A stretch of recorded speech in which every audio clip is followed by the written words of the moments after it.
Engineering చదువుకున్నాడు కాబట్టి ఈరోజు ఒక మినిస్టర్గా ఏ శాఖ ఇచ్చినా కూడా సమర్థవంతంగా ఎందుకు నిర్వహించగలుగుతున్నాడంటే చదువుకున్నాడు కాబట్టి.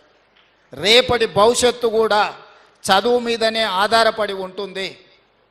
చదువు లేకపోతే మన భవిష్యత్తు గాఢాంధకారం అవుతుంది. అందుకే ఈ జిల్లాలో ప్రతి నియోజకవర్గంలో young India integrated residential schools, లా college, engineering college, medical college, IIIT ఏమేమి కావాలనో అన్నిటినీ ఈరోజు మనం తెచ్చుకున్నాము. ఇవ్వగలిగిన స్థానంలో మనం ఉన్నాం. ఈరోజు మనం సంతకం పెడితే, పాలమూరు జిల్లా వాడు సంతకం పెడితే ఏదైనా జరుగుతుంది. మీరు సాధించుకొని సమాజానికి ఆదర్శంగా నిలబడే విధంగా ముందుకు వెళ్ళాలి. ఇక్కడున్న విద్యార్థులందరికీ కూడా నా సూచన ఒక్కటే, నిబద్ధత చాలా ముఖ్యం. నిబద్ధత లేని చదువు కానీ, నిబద్ధత లేని జీవిత ప్రయాణం కానీ మీకు ఉపయోగము ఉండదు. మీరు క్రమశిక్షణతో కూడుకున్న విద్యను నేర్చుకోండి. 25 సంవత్సరాల వయసు వచ్చే వరకు కష్టపడండి.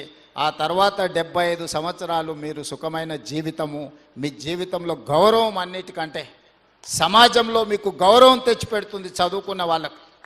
నిన్నటి వరకు మనల్ని పట్టించుకోని వాళ్ళు కూడా ఇవాళ మీరు గ్రూప్ 1 సివిల్ సర్వెంటో మీరు సెలెక్ట్ అయితే ప్రతి ఒక్కరు మీ ఇంటికి వచ్చి మిమ్మల్ని గౌరవిస్తారు. చదువు అనేది అత్యంత కీలకమైనది. చదువు ఒక్కటే మన భవిష్యత్తును మారుస్తుంది. మీరు గొప్పగా చదువుకోవాలి, రాణించాలి. ఈ మధ్యకాలంలో మనం రాజీవ్ గాంధీ సివిల్ ఎగ్జామ్స్కి ప్రిపేర్ అయ్యే వాళ్ళకు కూడా మనం స్కాలర్షిప్స్ ఇస్తున్నాం. ఎందుకంటే కోచింగ్ సెంటర్స్ ఢిల్లీకి వెళ్ళాలి అంటే ప్రిలిమ్స్ క్లియర్ చేసిన వాళ్ళకు 1 lakh, మెయిన్స్కి అటెండ్ అయ్యే వాళ్ళకి ఇంకొక ₹1,00,000 ఢిల్లీలో ఉండడానికి కూడా మనం అకామిడేషన్ ఇస్తున్నాం. మీరు హై టార్గెట్ పెట్టుకోండి, దాని ప్రకారం కష్టపడండి.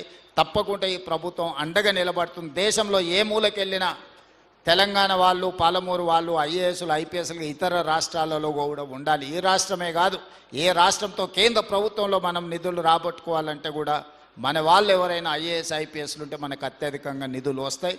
తప్పకుండా మీ అందరికీ ఉజ్వల భవిష్యత్తు ఉంటుంది.